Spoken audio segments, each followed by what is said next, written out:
Este es el segundo video correspondiente al capítulo 5 Tegerchunofiliache.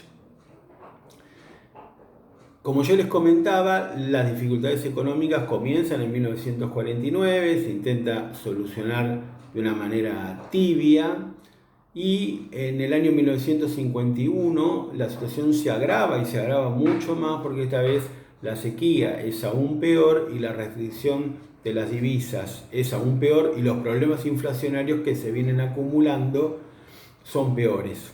Entonces, lo que va a pasar es que en el año 1952, después de la elección que consagra el segundo gobierno del general Perón, es decir, se espera la elección, se gana la elección y después viene el plan de estabilización que justamente lo que va a imponer es austeridad. La palabra de la época, los términos que usaba Perón era austeridad. Habíamos tenido una primera etapa expansiva donde los obreros la habían pasado mucho mejor, que habían podido darse los gustos y todo lo demás, y ahora hay que ahorrar y hay que evitar el despilfarro y todo lo demás. Entonces, para lograr el objetivo de frenar la inflación, porque este es el objetivo del plan económico del año 1952, el peronismo va a recurrir a medidas ortodoxas, medidas que, cuando digo ortodoxas quiero decir medidas que bien podría asumirla un economista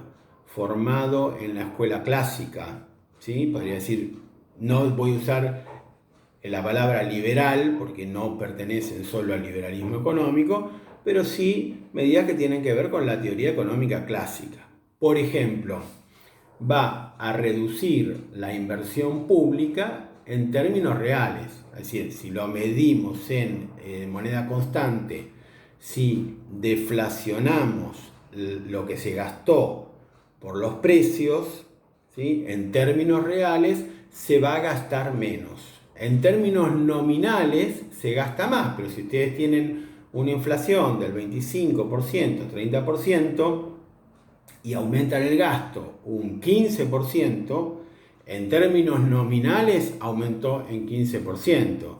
En términos reales disminuyó un 10, un 5, un 8, según lo que ustedes hayan calculado como inflación. Entonces tienen que distinguir el aumento del gasto nominal, ¿sí? Que es lo que figura en, digamos, expresado en pesos, y por otro lado, lo que compran esos pesos. Y para eso siempre lo que se hace es al gasto se lo deflaciona por los precios, es decir, se calcula cuánto subieron los precios por un lado y cuánto subió el gasto. Lo que quiero decir simplemente, porque ya estoy dando mucha vuelta y me parece que no ayuda, lo que quiero decir es que el gasto público sube menos que los precios. Por lo tanto, en términos constantes, baja. Otra medida que se toma que tiene que ver con este componente, si ustedes quieren ortodoxo o clásico o vinculado con la teoría económica como se enseña en las universidades, como se enseñaba, digo, no sé ahora qué se enseña, bien, como se enseñaba en las universidades, por ejemplo en la UBA, tiene que ver con la cuestión de reducir el circulante. Y otra vez no es que se reduce el circulante, sino que la cantidad de dinero que circula es menor a lo que aumentan los precios, es menor a la inflación.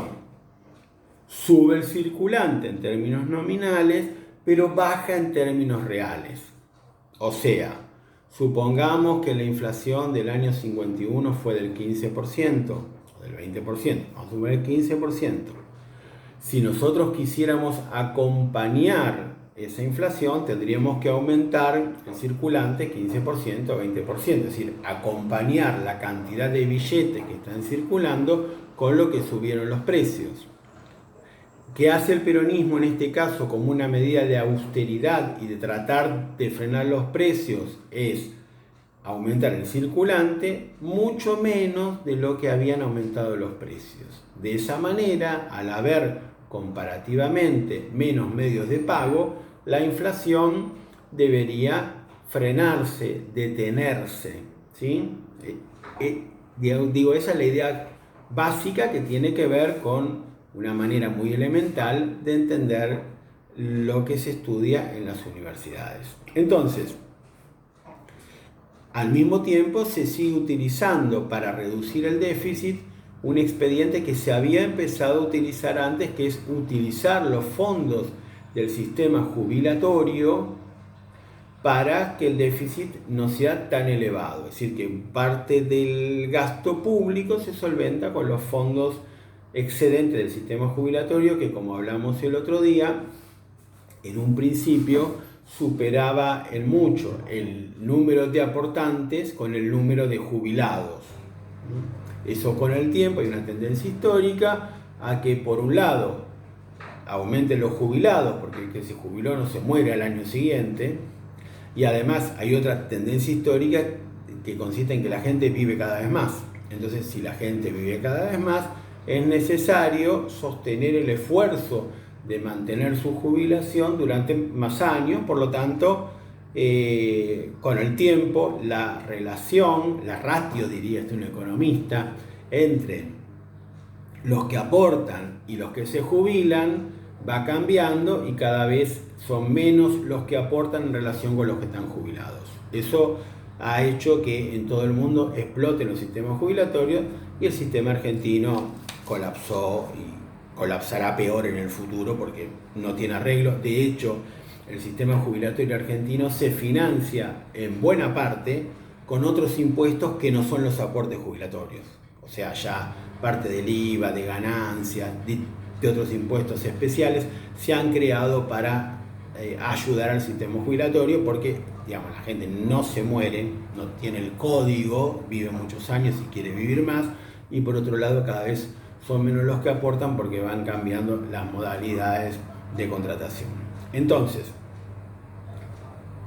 lo que nos importa, en ese momento, en el plan del 52, se usan los fondos del sistema jubilatorio excedentes para financiar el déficit. Esto sería, digamos, lo que expliqué antes como la parte ortodoxa, ¿sí? Lo del sistema jubilatorio estaría en el medio, pero el resto claramente es parte ortodoxa. Ahora, ¿qué elementos heterodoxos que no están en la teoría económica clásica va a utilizar el peronismo para frenar el alza de precios? Bueno, por un lado, va a aumentar los subsidios a los bienes básicos, como la harina. Es decir, el Estado va a subsidiar a los productores harineros para que la harina sea más económica y de esa manera el precio del pan baje. Esa es una forma. Ahora, fíjense ustedes que, ¿cuál es el problema? Que para hacer que el pan no suba o baje de precio, el Estado está gastando dinero. Así que, por un lado, aumentamos la emisión, ¿sí? Y por otro lado, hacemos que bajen los precios con esa medida. Entonces, es una medida complicada en la situación de que ustedes no tienen los recursos suficientes como para financiar todo el déficit. Pero, de hecho, el peronismo lo hace, subsidia a los productos básicos, como la harina, para que no suban los alimentos. Esa sería la idea. Otra decisión política complicada, y una decisión política a la que todo gobierno se ve sometido, y especialmente los gobiernos argentinos, que cuentan con todas las empresas estatales de servicios en sus manos, es qué hacer con las tarifas. Acá tenemos un problema importante. Si ustedes suben las tarifas de las empresas de servicios públicos, lo que van a tener es que va a haber inflación. ¿Por qué? Porque ese aumento de las tarifas de las empresas de servicios públicos va a generar un aumento de precios. Si ustedes suben la electricidad que paga el industrial carga la suba del aumento de la electricidad en sus costos. Es así. Lo mismo sucede con el gas y lo mismo sucede con todo lo que ustedes aumenten. Entonces, Si ustedes suben las tarifas, van a generar un aumento de los precios. Ahora, ¿qué pasa si no suben las tarifas? Se dicen, bueno, para que no se trasladen estos aumentos de costos a la economía, no las subo. Bueno, lo que va a pasar es que esas empresas que son estatales y que son financiadas por el Estado, al recibir menos por el servicio que prestan, menos en términos reales porque están subiendo todos los otros precios, no van a tener recursos suficientes y van a necesitar el auxilio del Estado para financiarse. Así que, por un lado, si ustedes aumentan las tarifas, un poquito sería de manera exagerada lo que hizo el gobierno de Macri. Dijo, yo voy a subir las tarifas porque no quiero gastar en financiar a las empresas estatales, y subió las tarifas de una manera muy fuerte. Si ustedes hacen eso, suben los precios. No hay forma de evitar que suban los precios. Y si ustedes no suben las tarifas, tienen que financiar con recursos propios el gasto de esas empresas, porque no tienen tarifas remunerativas. Quizás lo sensato sería que encontrar una ecuación ajustada del gasto de las empresas estatales y a partir de ahí actualizarlo siguiendo los precios de una manera moderada. No es lo que se hace en la Argentina.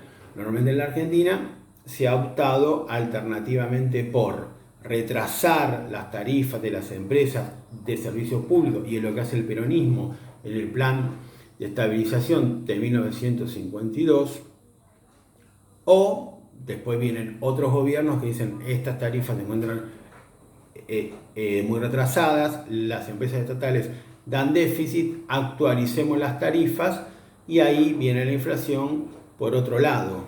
Inflación por emisión, al ser las empresas deficitarias, o inflación porque suben las tarifas y eso sube los costos de las empresas, ¿sí? Por eso yo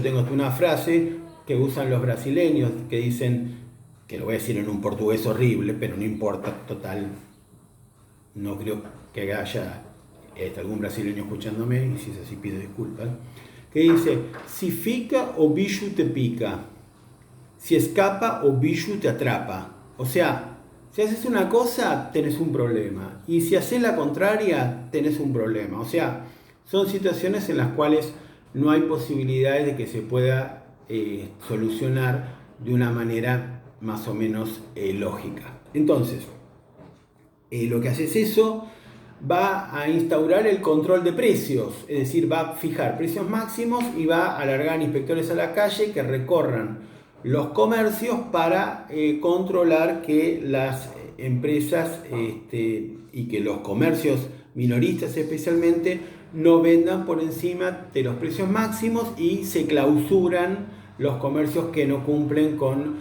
lo que indica el gobierno, con lo cual cuando el precio máximo ya no es rentable, lo que vamos a tener es mercado negro o desabastecimiento, porque nadie vende perdiendo, por más que se lo ordene el gobierno y lo persiga.